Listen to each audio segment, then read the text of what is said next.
By 1968, the civil rights movement had achieved stunning victories, both in the courts and in the Congress. But would African Americans finally be allowed to achieve genuine racial equality?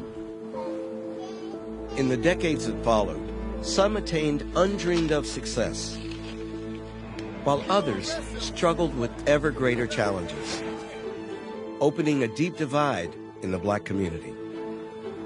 As the African American people confronted obstacles old and new, could their efforts be sustained by the dream that they, as a people, could reach the mountaintop?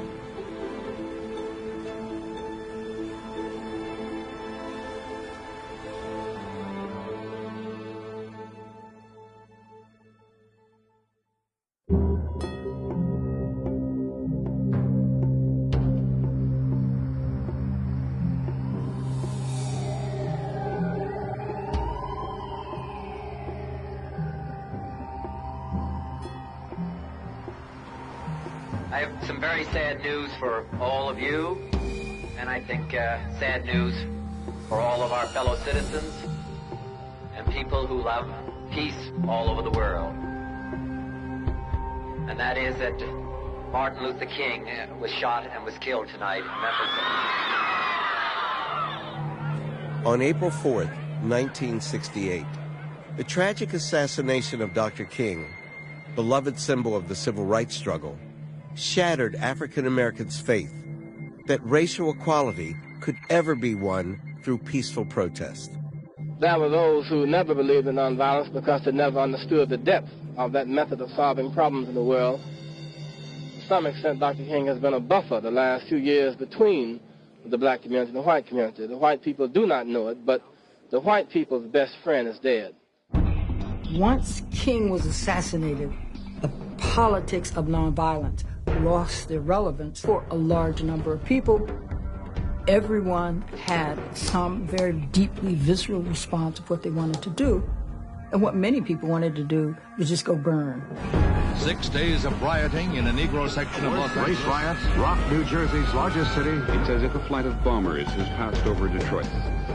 Across the country, some African Americans who had patiently withstood injustice for decades now set their cities on fire in a spontaneous outpouring of despair and anger. But in Oakland, California, people had somewhere else to turn: the Black Panther Party, a militant group started in 1966 to defend the city's black community. People jammed the Black Panther offices saying, "We want guns, we want guns, we have to do something about this." By April 1968, the Panthers had gone from promoting self-defense to advocating revolutionary change. If you consider a civil right a right protected by the government, in terms of legislation, civil rights were accomplished. Obviously, something hadn't happened to make black people equal, available, and have access to the resources. So that's power. That's where the Black Panther Party came in, is for the people who want to bring about change. 22-year-old Kathleen Neal was working for racial justice through the Student Nonviolent Coordinating Committee. But the rising call for black power awakened her desire for something more radical. After meeting Panther Minister of Information Eldridge Cleaver, Kathleen moved west, married Cleaver, and took charge of communications for the party. The question is not, will it be nonviolence versus violence, but whether a human being can practice his God-given right of self-defense. The Panthers came up with their own bold new solution to the long-standing problem of police harassment in the ghetto: armed community patrols. They just assume their Second Amendment rights. They say, we have the right to defend ourselves under this Constitution, and we're going to do it openly and publicly. We would have power to determine the destiny of our own community. We would not be subjected to police brutality.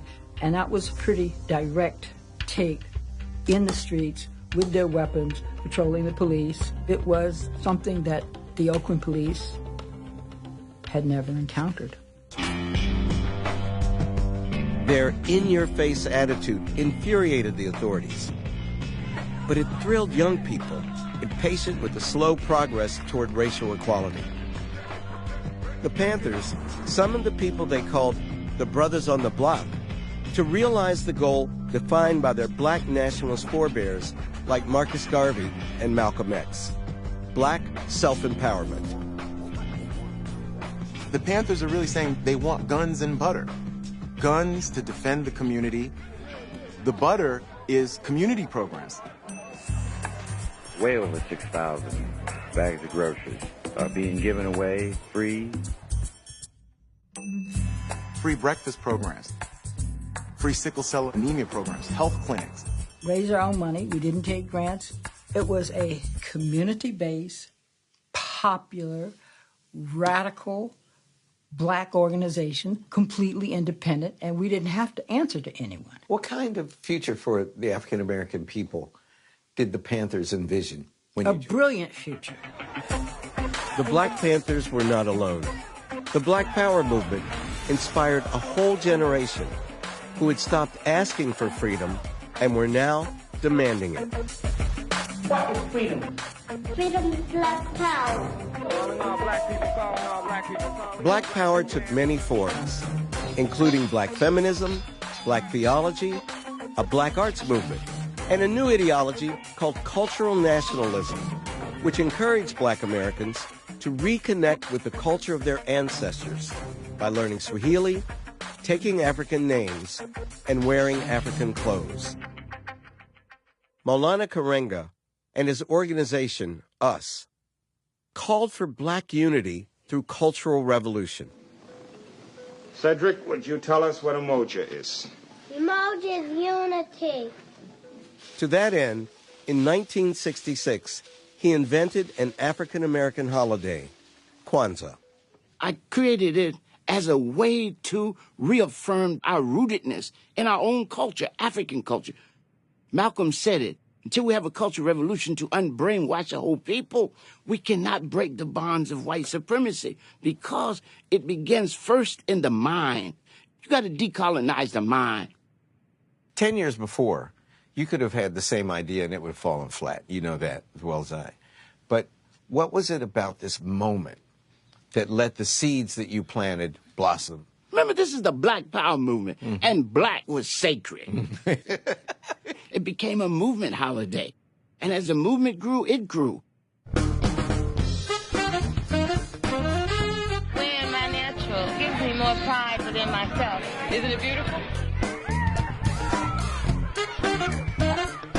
What are you? I'm black and beautiful.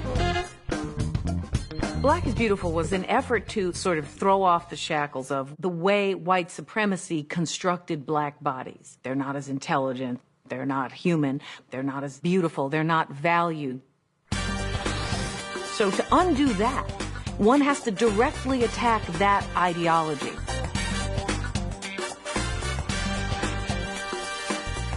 Black is Beautiful came out of the Black Power movement. Right on, brother. But it quickly permeated the American cultural mainstream. Blackness, or soul, became the epitome of cool in popular films, music, and advertising. By 1969, there were black characters on 21 primetime TV shows. But more than any other program, the syndicated television show Soul Train, created and hosted by visionary entrepreneur Don Cornelius, helped spread the idea that black was beautiful. Soul Train brought black music, dancing, and fashion into homes across America. For African American youth, it was a revelation to see kids like themselves on national television. Soul Train was pretty much the obsession in every household in my neighborhood. I guess you could say Soul Train was kind of the first non-minstrel based black entertainment that, you know, America really got. And it was more than just music and dancing. Soul Train and its sponsors advertised products for black consumers in ways that appealed to their new pride and identity. Don Cornelius used the commercials to educate and promote Afrocentricity, which was something that was absolutely not heard of. There's one with Frederick Douglass. And Frederick Douglass teaching you how to, my brother, you can't go out looking like that. Well, Mr. Douglas, you know, times have changed. We wear the natural now. You call that a natural? That's a mess. Kids used to tease you by saying, you're African. Mm-hmm. No, I'm not. I'm a peach. You know, that was the reason for a fight. Someone called me African. I'm beating somebody up. Don Cornelius, his master plan was to change the lives of black youth without them knowing it. I don't mean it lightly when I say that self-love was probably the most important lesson that was taught on the show. Soul Train made black culture truly national and kept it accessible to the African Americans who were moving out of their old segregated neighborhoods and integrating white suburbs for the first time.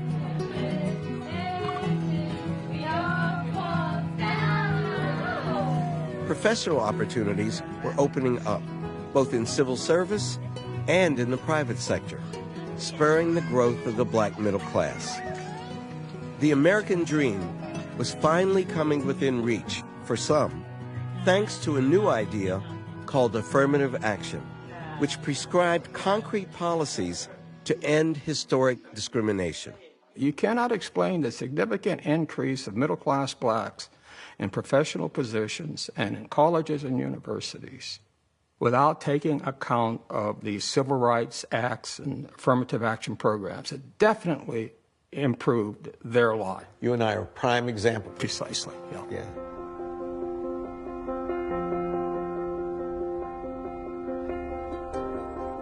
In September 1969, I drove to New Haven, Connecticut, a world away from my hometown, Piedmont, West Virginia. I was one of the lucky 96 black students starting at Yale that fall. A huge leap from the 6 black men who had graduated in the class of '66, just 3 years earlier. Yale's president, Kingman Brewster, who had made the bold decision to open up admissions policies, greeted us with a speech I'll never forget. He said, "Welcome to Yale. You're among the intellectual elect. You are one of the 1,000 male leaders brought into the freshman class. Our goal, our revolutionary action, would be to integrate the white power elite." The other black students I met at Yale were brilliant, including future neurosurgeon Dr. Ben Carson, future United States Congresswoman Sheila Jackson Lee, and Kurt Schmoke, who would go on to become the first black mayor of Baltimore. I thought of our class coming in as part of what Dr. King was talking about, certainly what my grandmother would wish for, you know, that these institutions were opening up to African Americans. Somewhere in there. North. There you go. Affirmative action for us was the first chance we had to compete with white boys, our peers, on a level playing field. You know, I never considered myself as being unqualified. Right. This was all about inclusion. This was about me being a part of and not apart from. Integrating the power elite was just the beginning. For us, Black Power meant shaping Yale to meet our needs, forming a Black Student Alliance, and demanding new classes emphasizing African American history and culture.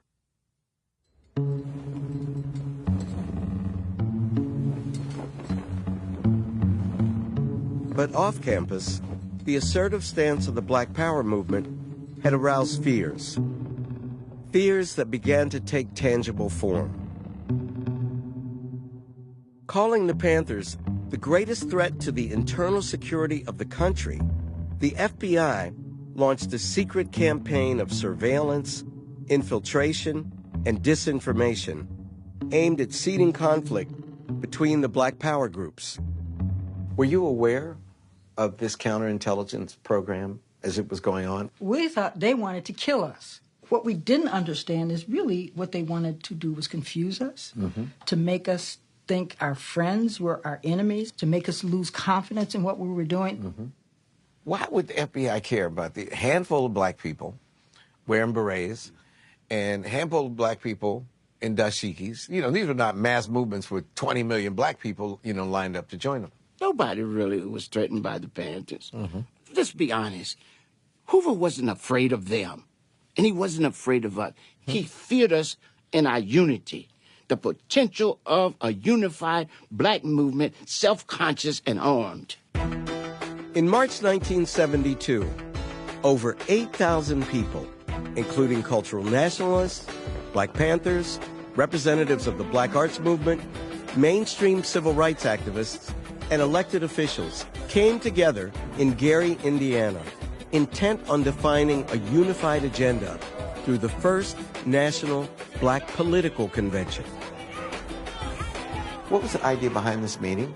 There was a recognition that protest politics wasn't enough. You actually have to struggle for power. All right, please. In the interest, please, now let's go. One of the things that Gary did reveal, though, is that unity is a hard thing. The political agenda that comes out of this convention has to be a nearly unanimous document. If it's not, it will simply be ignored by the major political parties. Why is it that you all don't agree? Yeah. We have never had that in the black community. And it has never been true in the white community. But only we are asked about it. Going and participating did not necessarily mean that you agree with everything, but not to be there, to witness this and to be a part of it would have been, for me, irresponsible. All in favor of adopting National Black Agenda, please signify by raising your hand. The participants united across ideological lines around the black community's most crucial issue, the long-standing economic inequality that the civil rights movement hadn't been able to eradicate. Now we find ourselves with the right to move in any neighborhood in America, and we can't pay the note. We have the right to go to any school in America. We can't pay the tuition. We got the right to buy any car in America, but we can't stop it from being repossessed. We are not arguing about our constitutionality. We are raising the basic question, when will we get paid for the work we have already done?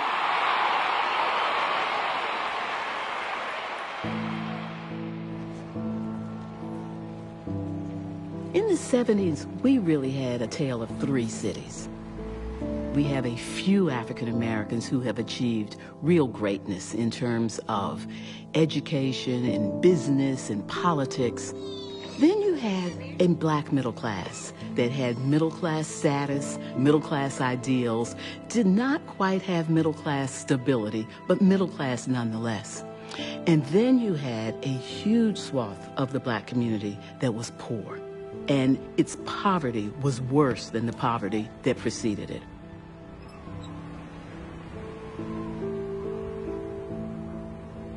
During that time, larger economic forces were reshaping the American landscape.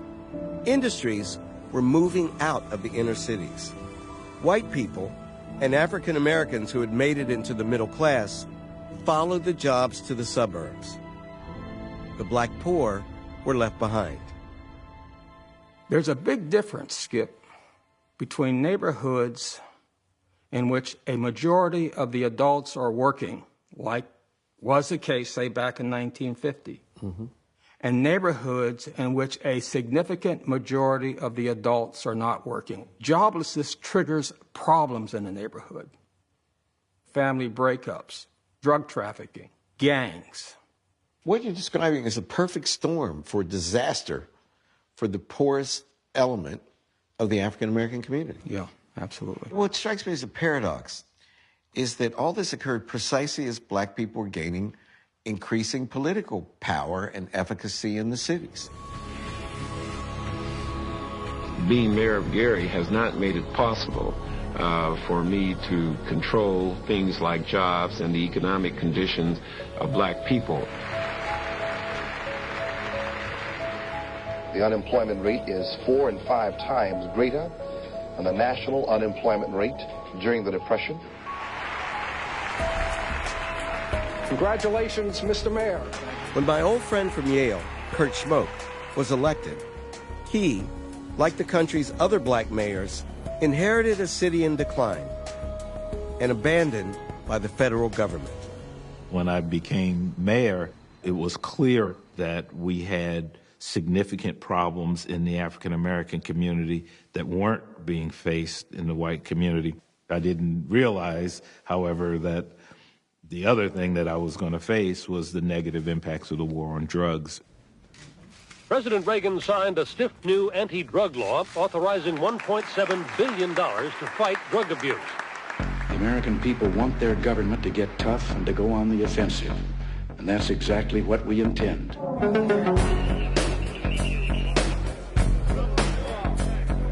From the outset, the war on drugs had relatively little to do with genuine concern about people struggling with drug addiction and drug abuse. This is your brain on drugs. And much to do with politics. Just say no. Racial politics. Using racially coded, get-tough political appeals on issues of crime and welfare in order to appeal to poor and working-class whites who are anxious about and resentful of many of the gains of African Americans in the civil rights movement.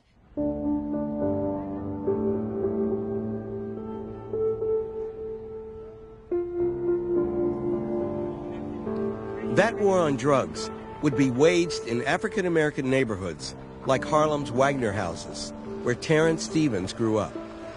Were you aware that the government had declared a war on drugs? I know that there was a war on drugs in the street with law enforcement, because I remember as a kid, we'd just be hanging out in front of our buildings and the police would come and just throw everybody up on the wall and start checking everybody. They running up in these apartment buildings with their guns out. It had a devastating effect on the black community. In the mid-1980s, inner-city neighborhoods like Terrence's, which were already struggling to combat poverty and decay, suffered a staggering blow. Crack stole the show. Crack just, killed the game. It was indescribable, the level of hardships and whatnot that, people was experiencing. They'd be smoking crack cocaine in the park. People was literally stealing TVs out of their house, Crack really hit Harlem heavy. The war on drugs is focused on crack. Let's go.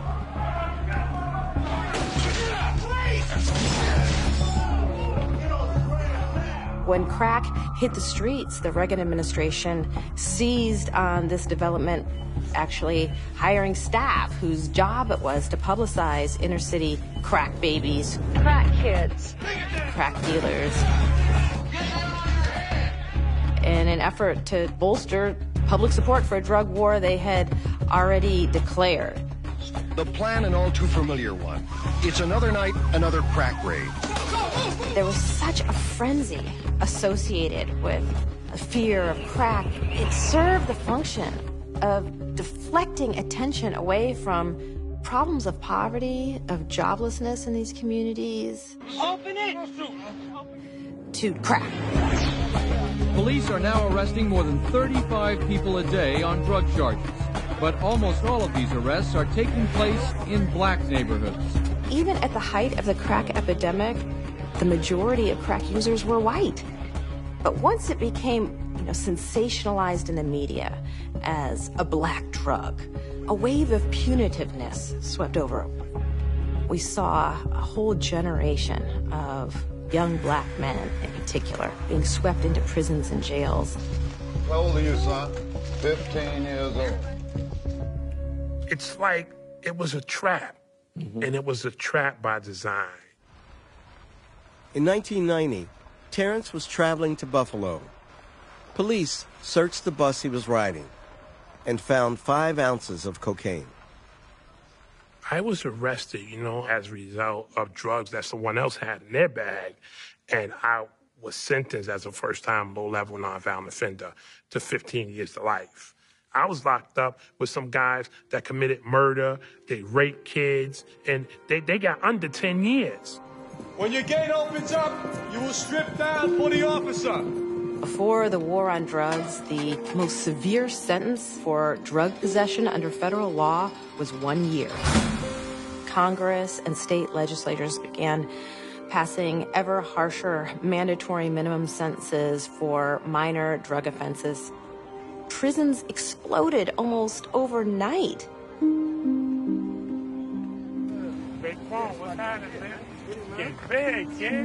You'll be growing up and you'll wonder why you ain't seen a person. And unfortunately, if you end up in prison, the person will be there. You be, yo, they go Mike, oh, they go Bob, they go Uncle, you know. And it's like the prisons were an extension of the community. My boy Dippy out, so you gotta get up there and see him too, man.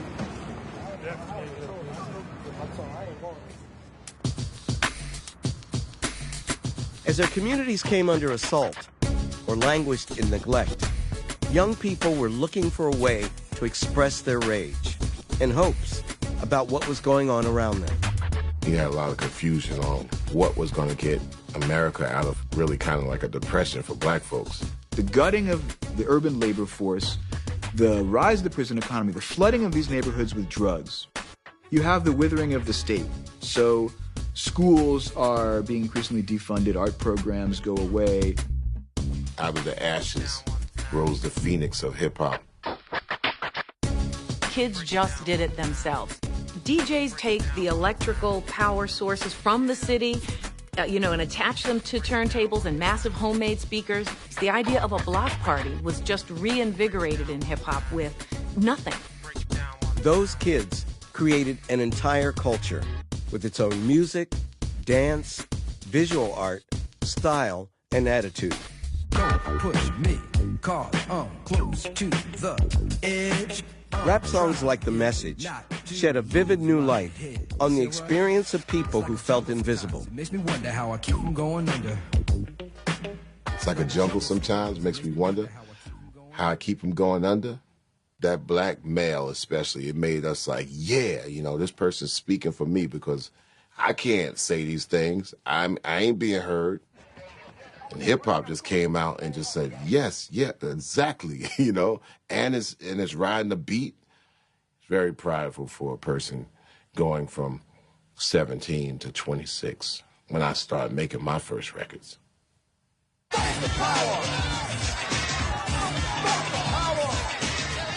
Chuck D had grown up with the Black Power movement. With his group Public Enemy, he revived the message of black resistance in the language of a new generation. Right to Power was called to be looked upon as equal people, yelling for your rights. And if you can speak and yell and then rap for your rights, then, it just follows the footsteps of the legacy of black musicians that spoke to a forward movement. As hip-hop's popularity grew, its lyrics and music videos didn't shy away from portraying issues like poverty, hardship, and police brutality. Rap was Black America's CNN because it was able to give direct commentary on what was going on. 13 years into the recorded hip-hop idiom comes what it's been saying all along. In 1991, a home video captured the vicious beating of Rodney King, an unarmed black man, by Los Angeles police officers.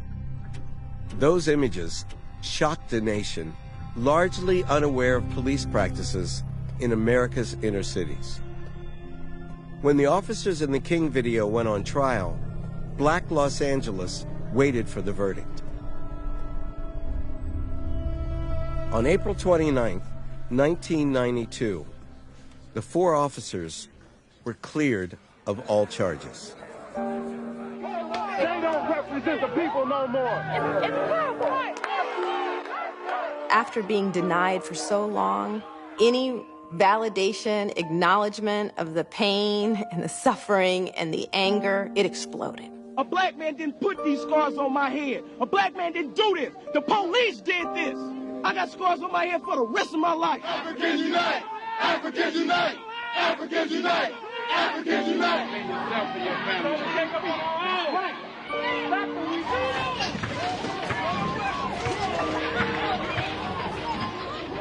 Today, Mayor Tom Bradley urged everyone in Los Angeles to remain home, to stay off the streets.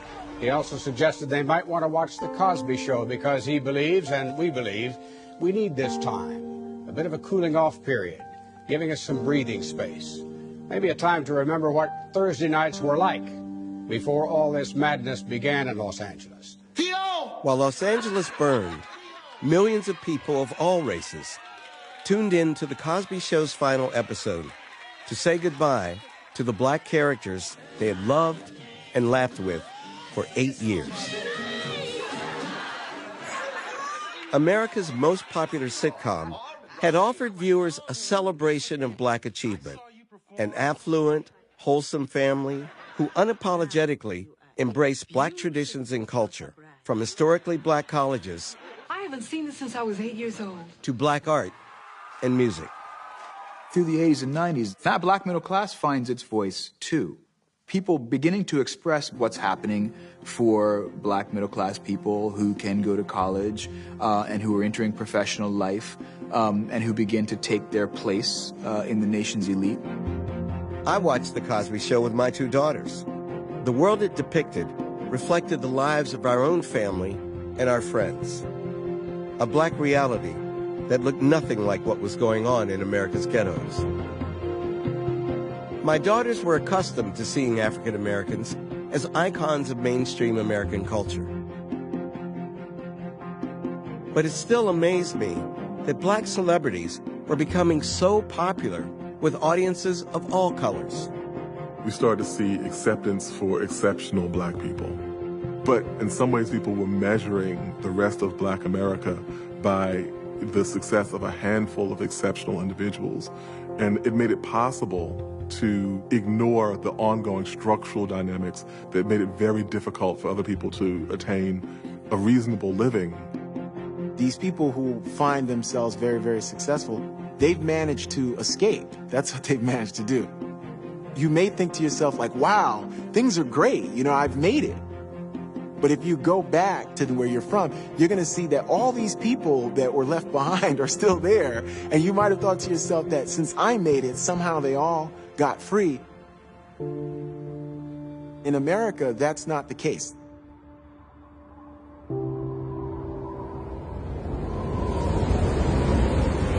We got major flooding here. On August 29th, 2005, Hurricane Katrina struck the city of New Orleans. In the floods that followed, about 1,500 people lost their lives. Hundreds of thousands of people lost their homes.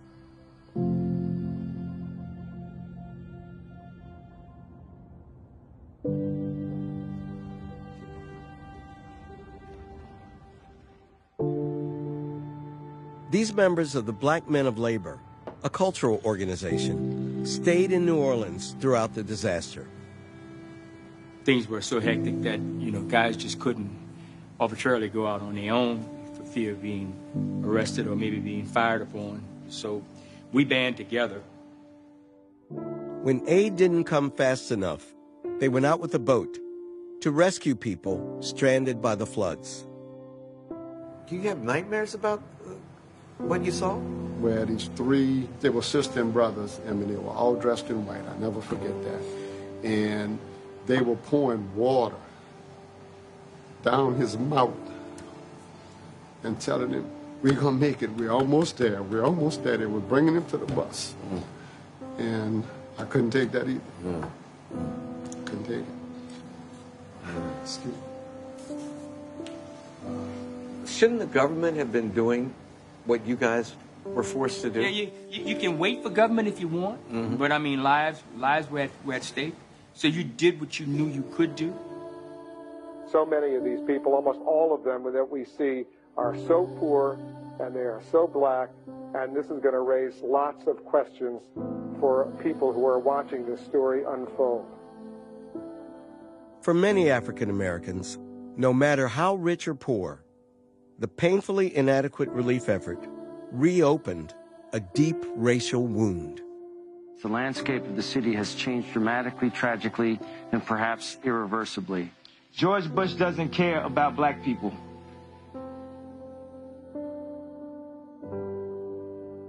There are hundreds of deceased people literally floating down the street, overwhelmingly African American.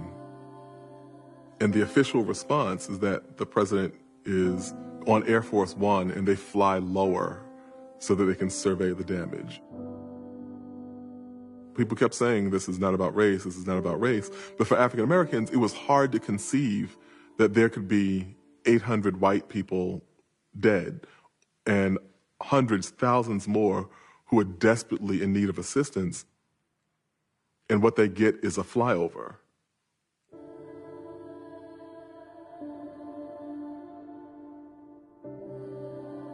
The government's failure to respond, I don't think was just because people were black or just because people were poor. People were left in that crisis because they were black and poor. It was strictly because they did not matter.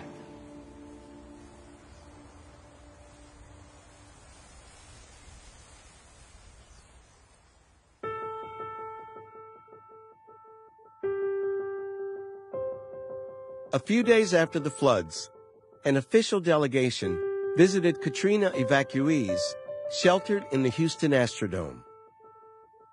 Among them was the sole African American in the United States Senate, Barack Obama, the junior senator from Illinois. The people of New Orleans weren't just abandoned during the hurricane.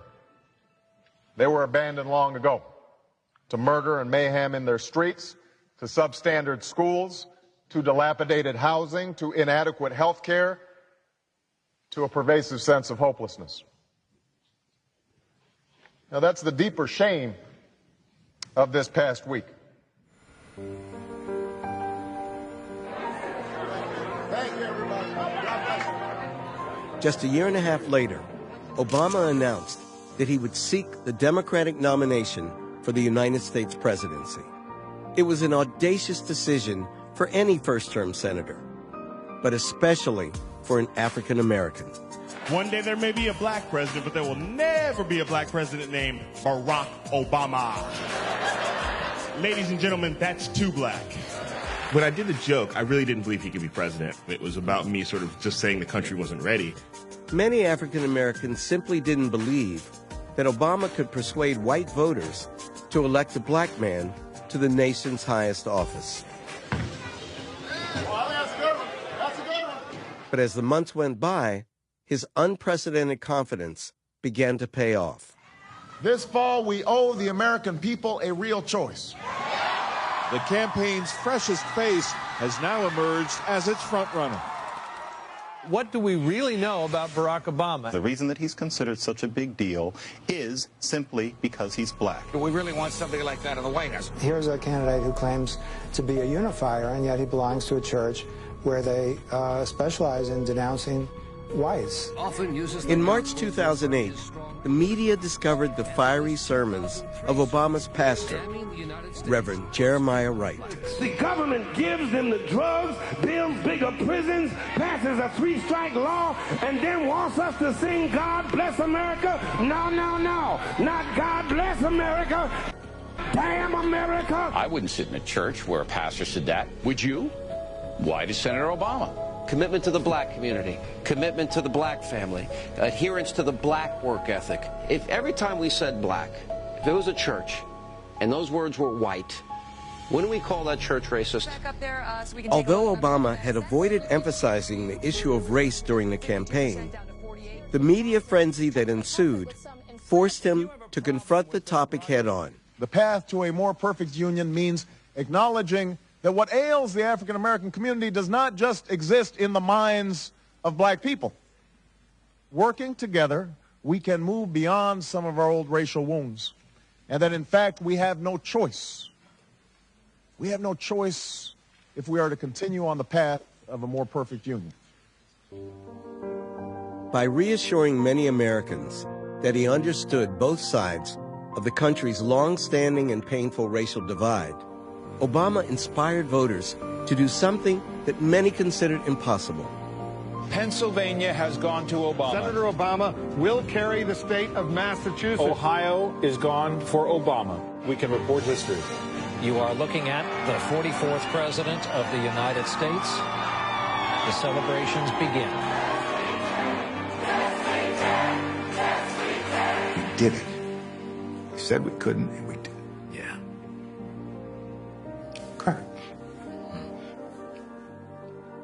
Still do.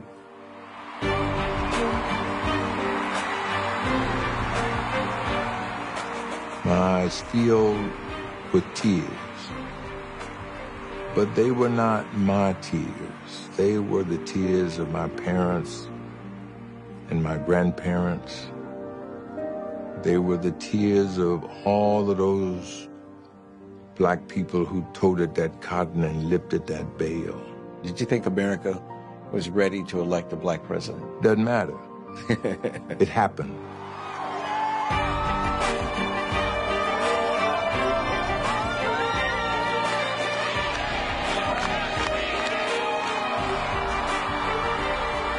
Change has come to America. As people all over the world rejoiced, we too could once again believe in the promise of America. So there's always been this double vision of America. America, the land of opportunity, and also America, the land that has a rigid racial hierarchy. What Obama's election did was offer the country at least a moment in which it could renew that creed, the land where everything is possible. Congratulations, Mr. President.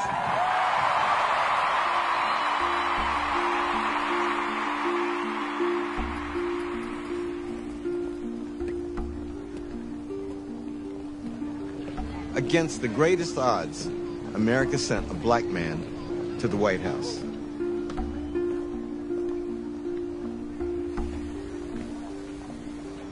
In the euphoria that followed, some even dared to wonder, was this the end of racism?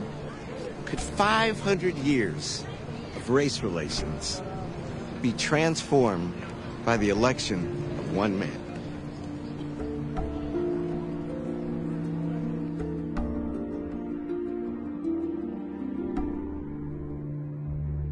The idea that one black president ended racism. Like, like, it was just like, that's all it takes. I think people wanted to buy it. And there was so much good feeling around Barack at that point that we wanted to believe that he was, it's the extension of the magical Negro in the movies. And that good feeling led to claims that somehow we had turned a corner, that we were so-called post-racial. America was founded on racism. The only way we get to be post-racial is the way that we got to be post-dinosaur. You know what I mean? Like a meteor has to hit and just sort of wipe everything out, and then something else has to replace America. Attitudes are improving about race. All the polls show it. The American people actually feel better about people who are different. They feel better about black people. They have less racism. But those personal attitudes don't translate into change because the racism now is institutionalized. It's structural. This African American who is in the White House occurs at a point where there's nearly 1 million black men who are incarcerated, at a point where black unemployment is routinely double that of white unemployment, at a point where there are all these enduring indicators of social, economic inequality. After almost a decade in a maximum security prison, an eternity for Terrence Stevens, who suffers from muscular dystrophy, the governor of New York granted him clemency, allowing him to come home at last. Today is Terrence Day, baby. Yippee-yi-yay. 8.5 long years. I guess it's like 58 seemed like to him in his condition. Getting ready to lift now. Let's go. I'm thinking about writing a book when I get out, too. Well, you out? Maybe we can tame some. Yeah, I'm out now. Yeah, right. When I get out. He said when I get out. I'm so used to being in. Yeah, it's a beautiful morning, though.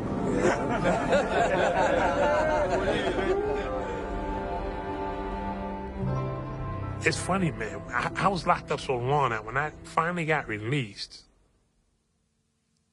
I had a little phobia about going outside because outside seemed so huge, you know? It seemed so huge.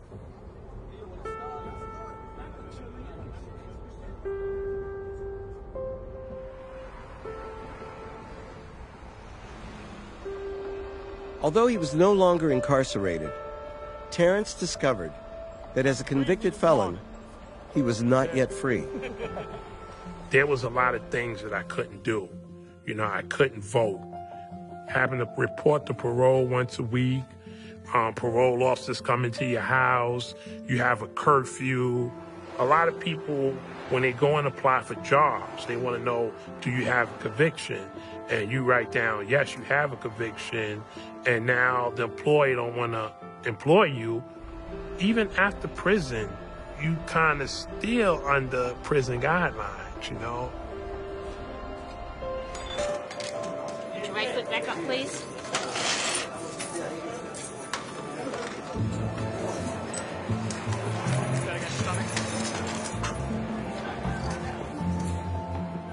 I refer to the system of mass incarceration as a new Jim Crow because it is a comprehensive system that serves to lock a group of people defined largely by race and class into a permanent second-class status.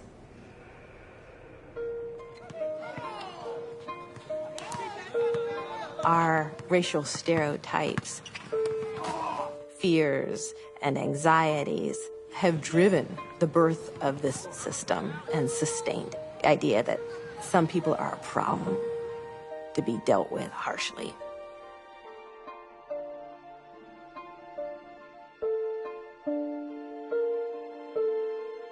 Sean Bell died the same day he was supposed to get married. Grant was fatally wounded.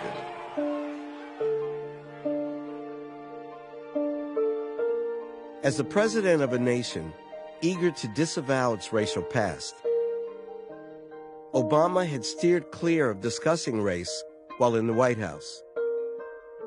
But during his second term, an all too familiar story moved him to break his silence about the persistent demonization of young black men.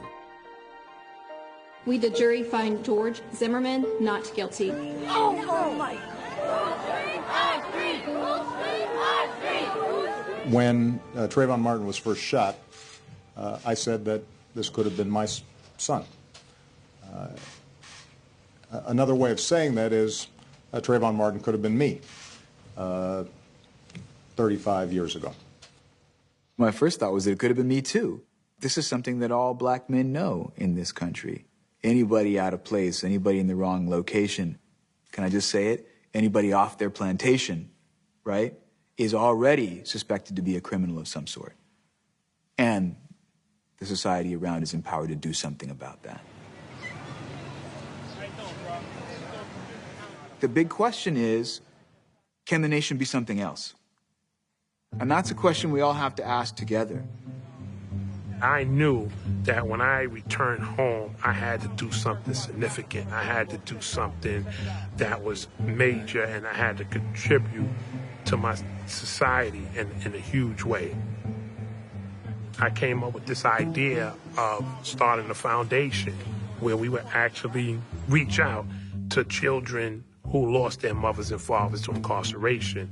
We provide tutoring, mentoring. I'm gonna ask that each one of you guys get up and scream out, I am somebody. We connect them with a positive role model, and we transport them up to these correctional facilities so that they can reestablish the bond with their parents. How long your dad been in prison? Like 6 years. 6 years? When the last time you seen your dad? Like 2 years ago. It's a crying shame that, you know, mass incarceration had taken over the community the way it did, you know, and I remain hopeful that they will soften up some of these policies hopefully some of these parents can return home and, become, parents again. Terrence's efforts to help these children break the cycle of incarceration connects them to the most important unifying thread that runs through Black history: the enduring will both to survive and to carve out a better future for those who follow.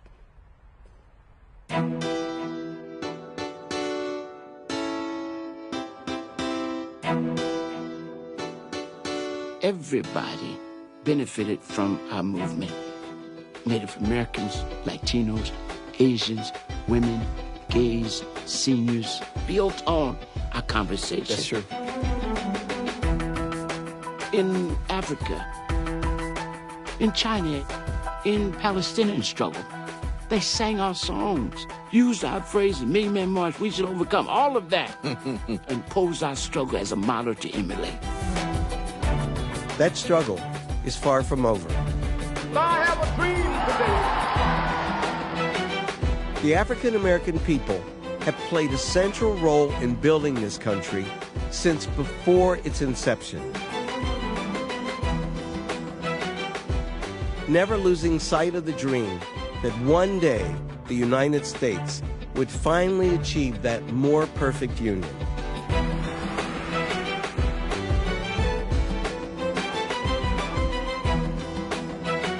Looking back on the last 500 years reminds us that when the weakest members of society take history into their own hands, they can change the world. The journey from the slave ship to the White House, from bondage to full equality, has been long and arduous, replete with despair, but full of joy as well. It's a journey still in progress, one that we are continuing together.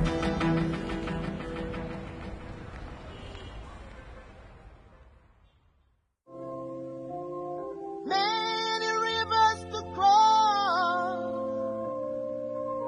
but I can't seem to find my way over. Wandering I am lost as I travel along wide cliffs of Dover. The African American Story continues online at pbs.org/Many Rivers with streaming video and more. The African Americans, Many Rivers to Cross is available on DVD for $34.99. The companion book is also available for $34.95 plus shipping. To order, call 1-800-336-1917. Because of my pride.